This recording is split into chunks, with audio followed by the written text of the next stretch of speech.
Friends, welcome to our Sayali fashion designer channel आणि मी आहे सायली। तर तुम्हा सर्वांचं आपल्या आजच्या नवीन अशा छानशा व्हिडिओमध्ये मी मनापासून खूप खूप स्वागत करते। तर कसे आहात तुम्ही? नक्कीच मस्त आणि मजेत असणार आहात आणि आपल्या आजच्या व्हिडिओला सुरुवात करूया। सो बघा, खरं तर आज मी तुमच्यासोबत खूप सुंदर अशी लेटेस्ट ट्रेंडिंग न्यू लुक मधली आणि सगळ्यात इम्पॉर्टंट म्हणजे ब्लाउजला खूप छान अशी लुक येणारी बाही डिझाइन शेअर करणार आहे। ऍक्च्युअली मी तुम्हाला या बाही डिझाइनची कटिंग आणि स्टिचिंग दोन्ही पण अतिशय सावकाश स्टेप बाय स्टेप आणि खूप काही महत्त्वाच्या टिप्स अँड ट्रिक्स सांगण्याचा प्रयत्न करणार आहे, जेणेकरून तुम्हाला आपला आजचा हा व्हिडिओ बघून फक्त डिझाइन बनवणंच नाही, ती प्रॉपर फिनिशिंग सहित कशी बनवावी तर हे देखील सहजच लक्षात येईल। आणि बऱ्याचदा आपल्याला खरं त्यांना बाहीवर डिझाइन कशी बनवावी तर हे सुचत नाही। सो अशी डिझाइन तुम्ही नक्की ट्राय करा आणि ह्या छानशा डिझाइनची आयडिया तुम्ही तुमच्या कस्टमरला सुद्धा नक्कीच देऊ शकता। त्याचबरोबर जर तुम्ही म्हणजे ही डिझाइन स्टिच करून बघा आणि जर तुम्हाला यामध्ये काही प्रॉब्लेम येत असेल तर मला कमेंट करून नक्कीच कळवा, मी तुमच्या प्रश्नाचे उत्तर देण्याचा नक्कीच प्रयत्न करेन, ठीक आहे। सो चला मग आता वेळ न घालवता आपण आपल्या आजच्या छानशा व्हिडिओला सुरुवात करूयात आणि आपला आजचा हा व्हिडिओ तुम्ही स्किप न करता पूर्ण नक्की बघा, जेणेकरून तुम्हाला आपला आजचा हा व्हिडिओ बघून अशी परफेक्ट बाही डिझाइन प्रॉपर फिटिंग फिनिशिंग सहित सहज स्टिच करता येईल, ठीक आहे। सो चला मग आता आपण स्टार्ट करूयात। तर हे बघा, इथे तुम्ही बघू शकतात की हे आहे अस्तर आणि मेन फॅब्रिक सध्या मी साईडला ठेवलेला आहे। आणि सगळ्यात आधी आता ही जी काही ट्रेंडिंग न्यू लुक मधली पफ बाही आहे तर त्याची आपण कटिंग करणार आहोत। तर डबल फोल्ड मी अस्तरचा पार्ट करून घेतला आणि खालच्या साईडला एक लाईन ड्रॉ करून घेतली, जेणेकरून जरी अस्तर वर खाली असेल तरी आपली कटिंग तिरकी यायला नको यासाठी। त्यानंतर तुमची जेवढी बाहीची लांबी असेल त्यामध्ये अर्धा इंच एक्स्ट्राचं मार्जिन ऍड करायचं। इथे बाही लांबी आहे 10, अर्धा इंच मार्जिन, असं टोटल मी 10.5 इंचाला मार्किंग करून घेतली। त्यानंतर बाहीची जी काही घडी आहे तर त्याची मार्किंग आपल्याला इथे करायची आहे। तर इथे बाहीची घडी आहे 8 इंच। तर बाहीची घडी कशी कॅल्क्युलेट वगैरे करायचं तर याची चार्ट मी आधी ऑलरेडी आपल्या चॅनलवर टाकलेले आहेत, तर ते व्हिडिओ तुम्ही बघू शकतात। परत बाहीची लांबीची जी काही म्हणजे बाहीची घडी आणि बाही लांबी हे दोन्हींची मार्किंग पुन्हा इकडे अशी उभी आणि आडवी करून घ्यायची आणि आता हे पॉइंट जॉईन करून इथे आपल्याला एक बॉक्स ड्रॉ करायचा आहे। तर बाही कटिंगची ही बेसिक स्टेप आहे। बाही लांबी छोटी मोठी कशीही असो, सगळ्यात आधी या पद्धतीने आपल्याला एक बॉक्स ड्रॉ करावा लागतो, बरोबर बाही लांबी आणि बाहीची घडी याची मार्किंग करून, ठीक आहे।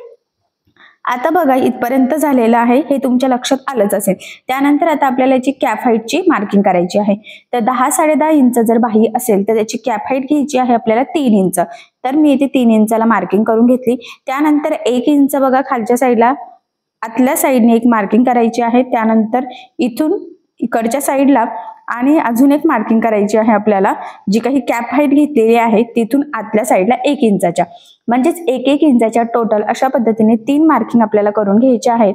आणि त्यानंतर आता आपण हे ड्रॉ करून घेऊयात, म्हणजे हे पॉइंट जॉईन करून खरं तर इथे लाईन ड्रॉ करूयात, जेणेकरून आपले मार्किंग करणं आपल्याला सोपं जाईल। त्यानंतर ही जी काही लाईन आहे ना तर याचं आपल्याला निम्म घ्यायचं आहे। तर जवळजवळ 7 येते, तर 7चं निम्म होतं 3.5, तर 3.5ला मार्किंग केली, पुन्हा 3.5चं निम्म घ्यायचं आहे, तर ते येतं 2.25, तर दोन्ही साईडला बघा 2.25ला मार्किंग केली।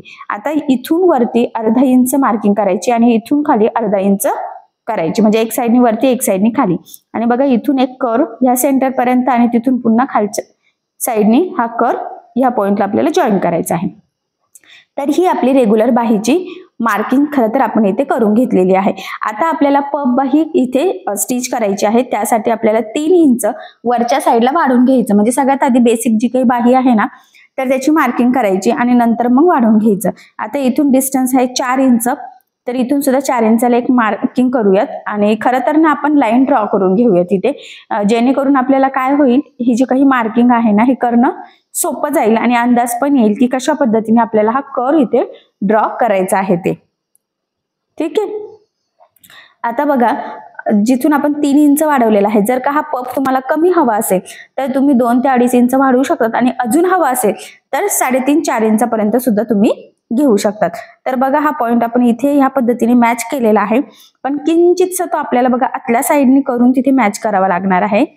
तर मी काय करते, वेगळ्या चॉकनेच मार्किंग करते, जेणेकरून तुमच्या लक्षात येईल की कशा पद्धतीने आपण जो काही वरचा पफ आहे तर त्याचा कर्वची मार्किंग करतोय ते। तर बघा इथून ना किंचितसं असं आतल्या साईडनी ह्या पॉइंटला आपल्याला मॅच करायचं आहे आणि इथून पुन्हा असं, ठीक आहे, किंचितसं आतून घेतलेलं आहे। सो ही आपली फायनल पब बाहीची मार्किंग झालेली आहे आणि खरं तर ना या पब बाहीचं खूप ट्रेंड चालू आहे. पण बऱ्याचदा हा पबच व्यवस्थित येत नाही, तो एकदम खाली सरकला जातो, एकदम छोटासा येतो, मोठा आपल्याला हवा तसा येत नाही. सो ह्या पद्धतीने जर का तुम्ही कटिंग स्टिचिंग केली तर नक्कीच तुम्हाला परफेक्ट अशी आत्ताची चालणारी ट्रेंडिंग बाही डिझाईन सहज बनवता येईल. आणि खरं तर या बाहीमुळे ना खरं तर ब्लाउजला खूप सुंदर असं लुक येते. तशी छानशी बाही डिझाईन तुम्ही नक्की ट्राय करा. आता मार्किंग झालेली आहे, सो कटिंगला सुरुवात करूयात. तर बघा, खाली जी काही स्ट्रेट लाईन आपण ड्रॉ केलेली होती तिथे आपल्याला कट करायचं आहे. त्याचबरोबर अजून एक गोष्ट राहिलेली आहे, ते म्हणजे जो काही आपण 1 इंच आतला पॉईंट घेतला होता ना, तर तिथे ह्या पद्धतीने लाईन ड्रॉ करायची आहे. म्हणजे ही फिटिंगची लाईन येणार आहे आपली. सो बाही कटिंग मध्ये ही लाईन सुद्धा इम्पॉर्टंट आहे. आणि त्यानंतर आता जस्ट जी काही लाईन ड्रॉ केली तिथून कट करायचं आहे इथपर्यंत. त्यानंतर इथून 1 इंचापर्यंत आणि जी काही स्ट्रेट लाईन आहे तिथून कट करायचं.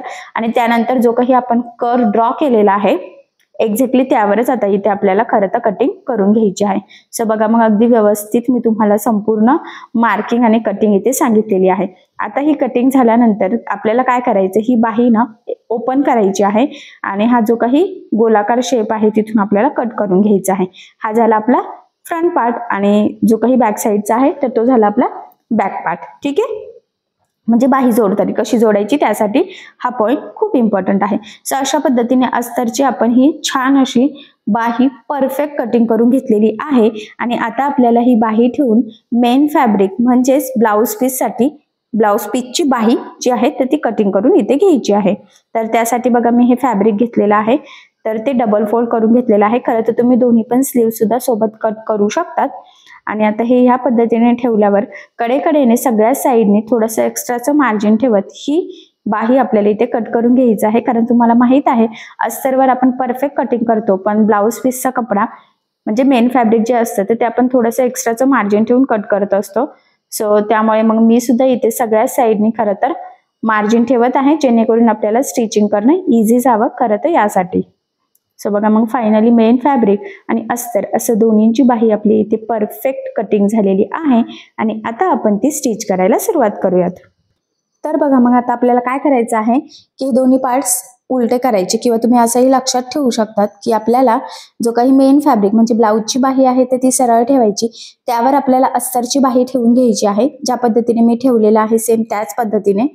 आणि त्यानंतर बघा, मग इथे खालच्या साईडला साधारणतः 1/2 इंच एवढं मार्जिन ठेवून एक टिप मारून घ्यायची आहे. ही टिप मारून झाल्यानंतर जे काही एक्स्ट्राचं फॅब्रिक आहे म्हणजे मेन फॅब्रिक तर ते इथे कट करायचं आणि ही बाही ह्या पद्धतीने अलगद प्रेस करत सरळ करायची आहे आणि खालच्या साईडला द्यायची आहे आपल्याला दाबटीप. तर बघा, मग आता इथे दाबटीप देताना आपल्याला काळजी घ्यायची आहे की जो काही आपला आतला अस्तरचा कपडा आहे तर तो वरती दिसणार नाही, जेणेकरून आपली फिनिशिंग बिघडायला नको. यानंतर आता अस्तर आणि मेन फॅब्रिक आपल्याला कडेकडेने जोडून घ्यायचं आहे. हे जोडताना कुठेही गोळा होणार नाही, तिरकं जाणार नाही याची काळजी घ्यायची आहे. त्याचबरोबर जेवढं शक्य आहे तेवढं कमीत कमी मार्जिन पकडत जोडायचं आहे, कारण कटिंग करताना हे मार्जिन आपण कुठेही पकडलेलं नसतं. आणि एकदम परफेक्ट असं जोडून झाल्यावर एक्स्ट्राचं कट करायचं आहे, कारण मी तुम्हाला आत्ताच सांगितलं की जे काही आपलं मेन फॅब्रिक म्हणजे असतं तर ते आपण एक्स्ट्राचं मार्जिन ठेवूनच कटिंग करत असतो, जेणेकरून आपल्याला स्टिचिंग करताना इझी जावं. खरं तर म्हणूनच मग ह्या पद्धतीने मेन फॅब्रिक अस्तर जोडून परफेक्ट मापाची बाही आधी रेडी करून घ्यायची पुढची डिझाईन बनवण्याच्या आधीच. ठीक आहे, सो या पद्धतीने आता आपली ही परफेक्ट जोडून झालं. त्यानंतर मी सेंटर पॉईंटला मार्किंग केली आणि जिथे आपण 3-3 इंचाचं एक्स्ट्रा घेतलं होतं तिथे आता सेंटर पासून बघा इकडच्या साईडनी फोल्ड करत 4 ते 5 प्लेट्स घ्यायचे आहे. म्हणजे तुमच्या किती बसतील, थोड्या मोठ्या मोठ्या घेतल्या तर 4 सफिशियंट आहे आणि जर का छोट्या छोट्या घेतल्या तर 5ही बसू शकतात. ठीक आहे, सो बघा, मग मी इथे ह्या पद्धतीने ह्या प्लेट्स टाकून घेतल्या. तर सेम ह्याच पद्धतीने अपोजिट साईडला सुद्धा टाकून घ्यायचे आहे. तर बघा, इकडच्या साईडला फोल्ड केला, तिकडच्या साईडला सेंटर पासून अपोजिट साईडला फोल्ड करायचे आहे. ठीक आहे, सो एका साईडला मी ना 5 बसवलेले आहे. सो म्हणूनच मग आता दुसऱ्या साईडला पण मी 5 बसवते, म्हणजे छोट्या बसवते. जर का 4-4 असेल तर तरी सुद्धा चालेल, काही प्रॉब्लेम नाहीये. आणि त्या व्यवस्थित सेट करून आता मग मी इथे सिंपल अशी एक कडेकडे टिप मारून घेते. म्हणजे प्लेट्स टाकायच्या आहेत ना त्याबरोबर सेंटर पासून आपल्याला टाकून घ्यायचे आहे. सेंटरला किंचितचं मार्जिन सोडलंय, 1/2 इंच म्हटलं तरी सुद्धा चालेल. ठीक आहे, सो बघा, मग या पद्धतीने परफेक्ट अशा प्लेट्स टाकून झालेल्या आहे आणि फायनल ट्रेंडिंग पब बाही आपली इथे रेडी झालेली आहे. आणि खरं तर ना याचं लुक ज्यावेळेस आपण ती ब्लाउजला लावू ना तेव्हाच लक्षात येतं सो ते मी तुमच्यासोबत लवकरात लवकर शेअर करेलच. पण आता आय होप सो इथपर्यंत तुमच्या नक्कीच लक्षात आलं असेल. सेम ह्याच पद्धतीने दुसऱ्या साईडनी सुद्धा प्लेट्स टाकून घ्यायचे आहे आणि ह्या पद्धतीने प्लेट्स टाकल्याने काय होतं, छान असा पफ येतो. हे बघा, सेंटर पासून इकडच्या साईडला 5 प्लेट्स आहेत आणि सेंटर पासून तिकडच्या साईडला सुद्धा. आता मी हे जवळून दाखवते जेणेकरून तुम्हाला कशा पद्धतीने प्लेट्स फोल्ड करून टाकायचे आहे हे लक्षात यावं यासाठी. आणि ते वरती इतका सुंदर पफ आलेला आहे की नक्कीच खूप छान ट्रेंडिंग पफ बाही आपली तयार होणार आहे. आणि जे काही कमेंट्स होत्या तुमच्या की बाहीला पफ व्यवस्थित येत नाहीये, तर तो नक्कीच सॉल्व्ह होईल. ह्या पद्धतीने जर तुम्ही कटिंग स्टिचिंग केली तर नक्कीच तुमच्या बाहीला खूप सुंदर असा पफ येईल. आणि फिनिशिंग पण तुम्ही बघू शकता खूप सुंदर आलेली आहे. प्लेट्स अगदी व्यवस्थित सेट झालेले आहे आणि प्लेट्स व्यवस्थित आल्या की ब्लाउजला पफ म्हणजे बाहीला पफ नक्कीच परफेक्ट येते. आणि बाही अशी बघण्यापेक्षा ज्यावेळेस आपला ब्लाउज पूर्ण होतो आणि आपण ती बाही घालतो तर ती वरच्या साईडने खूप सुंदर असा पफ देते आणि त्यामुळे साडीला खूप छान लुक येतं. सो तुम्ही ही बाही डिझाईन नक्की ट्राय करून बघा. खूप सोपी पद्धत आहे. म्हणजे जरी तुम्ही कोणी नवीन शिकत असाल आणि याआधी जर अशी पफ बाही तुम्ही स्टिच केलेली नसेल तरी सुद्धा तुम्ही एका वेळेस म्हणजे एकदा जरी ट्राय केलं तरी परफेक्ट येईलच. इतक्या सोप्या पद्धतीने संपूर्ण कटिंग स्टिचिंग मी सांगितलेली आहे. खूप कमी टाइम मध्ये सुद्धा ही बाही तयार होते. सो तुम्ही नक्की ट्राय करून बघा. ठीक आहे. आणि जर काही प्रॉब्लेम येत असेल तर मला कमेंट करून नक्कीच कळवा. मी तुमच्या प्रश्नाची उत्तर देण्याचा नक्कीच प्रयत्न करेल. सो बघा, मग फायनली खूप सुंदर अशी खरं तर आपली डिझाईन रेडी झालेली आहे. तसंही मी तुम्हाला अगदी सोप्या पद्धतीने सांगितलेलं आहे. म्हणजे अतिशय सावकाश, स्टेप बाय स्टेप आणि खूप काही महत्त्वाच्या फिनिशिंगच्या टिप्स अँड ट्रिक्स आहेत. आणि बघितल्यावर लक्षात पण येते की फिनिशिंग किती सुंदर आलेली आहे. सो अशी छानशी बाही डिझाईन तुम्ही नक्की ट्राय करून बघा. नक्कीच या छानशा डिझाईनमुळे तुमच्या साडीला ब्लाउजला खूप सुंदर असं लुक येईल आणि अशी छानशा डिझाईनची आयडिया तुम्ही तुमच्या कस्टमरला सुद्धा नक्कीच देऊ शकता.